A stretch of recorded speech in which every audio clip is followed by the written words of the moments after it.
El gobierno de coalición se ha convertido en una mera ficción que se sostiene por los intereses de unos socios que se detestan. La excepción es Yolanda Díaz, que es la gran esperanza de Sánchez para reconstruir el espacio a su izquierda y permitirle sumar. Es cierto que el interés siempre es un factor de cohesión indestructible. A nadie le interesa romper.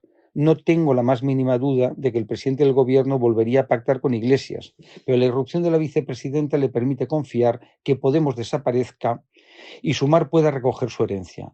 La realidad es que la formación del gurú de las ondas y sus acólitas ha cosechado fracaso tras fracaso en las elecciones de Madrid, Andalucía y Castilla y León. A pesar de la arrogancia de Belarra y Montero, los datos objetivos muestran su declive. Por ello, no piensan asumir ninguna responsabilidad por el fracaso de la ley del solo sí es sí. Los jóvenes airados que llegaron criticando el sistema y augurando una nueva política han mostrado su ausencia de ética y su incompetencia como gestores. Lo único que querían era trasladar su caduco y activismo y su concepción asamblearia al Consejo de Ministros, así como convertirse en casta. La política europea está llena de ejemplos de gobernantes que dimiten para asumir sus responsabilidades. Lo que sucede en España es impensable en la Unión Europea. Un escándalo como la ley del solo sí es sí hubiera provocado dimisiones inmediatas. En cambio, hemos asistido al penoso espectáculo de una ministra y su equipo que no solo no asumen sus responsabilidades, sino que insultan a sus críticos y atacan a los magistrados que se limitan a aplicar una norma que ha reducido las penas a centenares de agresores sexuales. Es fácil imaginar cuál hubiera sido su reacción si semejante desastre hubiera sido perpetrado por un gobierno del PP. El esperpento ha alcanzado niveles inimaginables, pero no les importa. Esta falta de ética muestra que no les importa la verdad, que son capaces de cualquier cosa con tal de mantenerse en el poder. Todo el mundo recuerda que Theodor Gutenberg, ministro de Defensa alemán, Annette Schavan, titular de Educación, Silvana Koch-Merin, vicepresidente del Parlamento Europeo, o Pál Schmidt, presidente de Hungría, tuvieron que dimitir al ser acusados de plagio en sus tesis doctorales.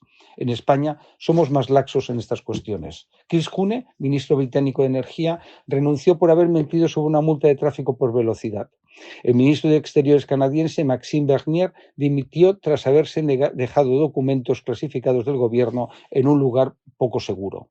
La lista es tan grande que necesitaría muchas páginas para recoger los casos. La izquierda política y mediática exige dimisiones cuando afectan al PP, pero es infinitamente más contemporizadora cuando afecta al PSOE o Podemos. En otros países se renuncia al cargo cuando no se consiguen los objetivos comprometidos a alcanzar el gobierno. No hay más que recordar la campaña brutal que sufrió el PP con el caso Gürtel y los sobresueldos. El poderoso aparato mediático que apoya a los socialistas fue implacable. No nos acordamos de la guerra de Irak y lo que entonces dijeron esos jóvenes airados que ahora se sientan o se han sentado en el Consejo de Ministros. Entonces no merecíamos un gobierno que nos mintiera. Y lo mismo dijeron con motivo del brutal atentado del 11M. La corrupción que afecta o ha afectado al PSOE merece un trato menos duro que la protagonizada por el PP. Una vez más, solo hay que acudir a la hemeroteca o a los archivos de radio y televisión. Estaría muy bien que algún profesor hiciera un estudio en profundidad sobre la parcialidad y el sesgo ideológico a la hora de tratar estos temas.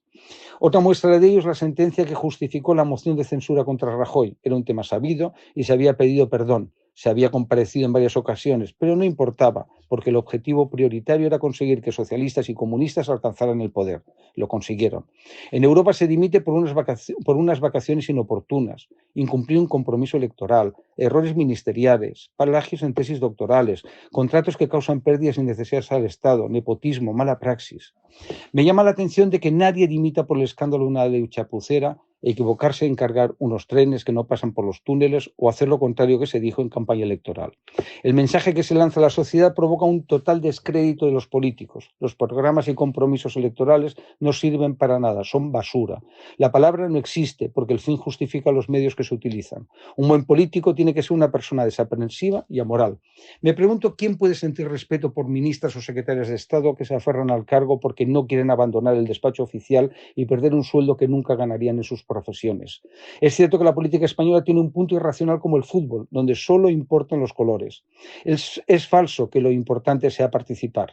A pesar de las mentiras, la incompetencia y la prepotencia, Iglesia y sus acólitas actúan como si estuvieran en posesión de la verdad. Por eso, aunque la coalición de gobierno sea una ficción y esté sufriendo una irreversible descomposición, se mantienen en los cargos porque los necesitan tanto política como personalmente. Están en modo supervivencia.